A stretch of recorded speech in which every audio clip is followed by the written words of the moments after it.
Au bord de l'Arctique, un bateau découvre un homme naufragé au milieu de la glace. Repêché, l'homme leur raconte son histoire, celui d'un savant fou et du monstre qu'il a créé.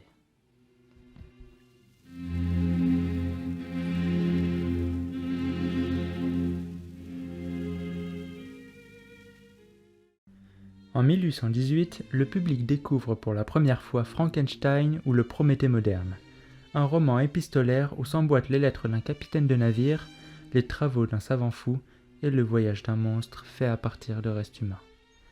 Nous sommes au début de l'été 1816. Le médecin Polidori et le poète Lord Byron reçoivent dans leur villa Diodati la visite de Mary Godwin et Percy Shelley qui y passent leur été.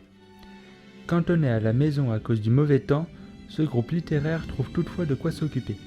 Les avancées scientifiques de l'époque et particulièrement les travaux d'Erasmus Darwin et le galvanisme animent toutes les discussions. Passant leur soirée autour d'un foyer, ils s'amusent à se raconter les histoires de fantômes d'un recueil de nouvelles allemands, Phantasmagoria. Inspiré par ces histoires, Lord Byron propose un jeu. Chacun devra écrire et proposer aux autres une histoire de fantôme. D'abord réticente à l'idée d'écrire, Marie, alors âgée de 19 ans, n'a encore aucune expérience dans l'écriture, et craint notamment la page blanche. Elle va cependant savoir puiser dans ses ressources et son imagination pour écrire une histoire, non pas de fantôme, mais d'un être qui revient à la vie. Une nuit, après avoir consommé de l'opium, Marie rêve d'un palais étudiant des arts profanes, agenouillé aux côtés de la chose qui l'avait assemblée. Ce n'est pas la première fois qu'elle réalise ce genre de cauchemar, puisqu'elle avait déjà, des années auparavant, rêvé d'un homme artificiel. Suite à ce cauchemar, l'idée de ce roman germe dans son esprit. Inspirée par ses précédentes lectures et discussions avec ses amis, elle commence l'histoire d'un savant fou qui découvre l'essence de la vie.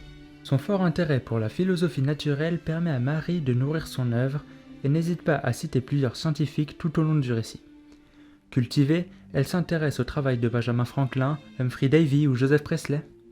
Elle s'intéresse en particulier à l'électricité que Galvani appelait fluide galvanique, permettant la contraction des muscles, témoignage selon les recherches du couple Galvani de la vie passée. Les études sur le galvanisme d'Erasmus Darwin, poète et botaniste, inspirent Marie au point d'en faire la seule influence scientifique citée dans ses préfaces. Il est cependant possible qu'elle se soit aussi inspirée du scientifique Giovanni Aldini, le neveu de Galvani, pour le personnage de Frankenstein. Pour démontrer les propriétés de l'électricité sur les cellules biologiques, Aldini avait électrocuté George Foster, un condamné à mort pendu, afin de réveiller en lui sa force vitale. Mary Shelley a su s'imprégner des histoires de fantômes qu'on se raconte le soir dans la villa Diodati. Mais pas que. Deux autres références littéraires semblent avoir fortement contribué à la création du scientifique et du monstre. Frankenstein est un Prométhée moderne, comme le surnomme si bien le titre du roman. Un personnage mythique, prisé des romantiques de l'époque qui transgresse les lois de l'Olympe pour donner aux hommes le feu du savoir. Une transgression que l'on retrouve chez Frankenstein, puisée d'un poème de Milton qui devient par ailleurs la lecture préférée du monstre. Le miroir des événements actuels ou la belle au plus offrant, tel est le nom d'une nouvelle écrite par François-Félix Nogaret. L'histoire d'un automate, un homme artificiel et son inventeur Frankenstein. Un nom et une histoire qui n'est pas sans évoquer le scientifique de Shelley. Mary Shelley termine l'écriture de Frankenstein en 1817. Après 2 refus de la part de maisons d'édition, elle est finalement publiée chez Lackington, Allen & Co. l'année suivante de manière anonyme. Le roman a connu une critique très positive mais ne satisfait pas Mary. Après quelques modifications, une seconde publication arrive en 1823, cette fois-ci sous le nom de Mary Shelley. Une 3e édition est publiée en 1831. Mary y modifie plusieurs termes afin de clarifier la morale du livre. Elle est notamment aidée par James Rager qui lui donne d'ailleurs l'idée d'envoyer Frankenstein à Londres afin de concevoir une compagne pour le monstre. Le succès de Frankenstein voit le roman adapté en pièce de théâtre. Presumption or the Fate of Frankenstein par Richard Brinsley Peake qui contribua d'ailleurs à la publication de la 2e édition. Cette pièce de théâtre voit l'arrivée d'un nouveau personnage, un assistant sans nom pour Frankenstein, afin de transformer les monologues du roman en dialogue.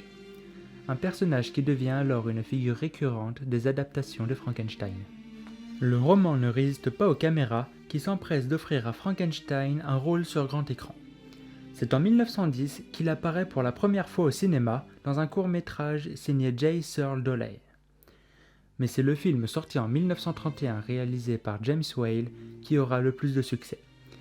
Avec Boris Karloff dans le rôle titre, le monstre de Frankenstein a enfin un visage. Un visage culte qui a marqué les esprits à tout jamais. L'assistant de Frankenstein, jusque-là sans nom, se fait désormais appeler Fritz. Le personnage devient alors un servant bossu et simplet et prend par la suite le nom d'Igor. Depuis les années 1940, le monstre rencontre différents personnages liés à la culture populaire ou à la mythologie. Ainsi rencontre-t-il le loup-garou, Dracula, Sherlock Holmes ou encore Baragon. Des romans, des essais et des bandes dessinées reprennent la figure du monstre et du savant fou. Le monstre de Frankenstein continue de grimper sur les planches de théâtre, dans des pièces et des ballets. Des jeux vidéo de société s'en emparent. Aujourd'hui, la figure du monstre de Frankenstein est devenue une icône de la pop culture. Ce monstre esseulé, rejeté pour sa laideur, a finalement trouvé sa place dans la société.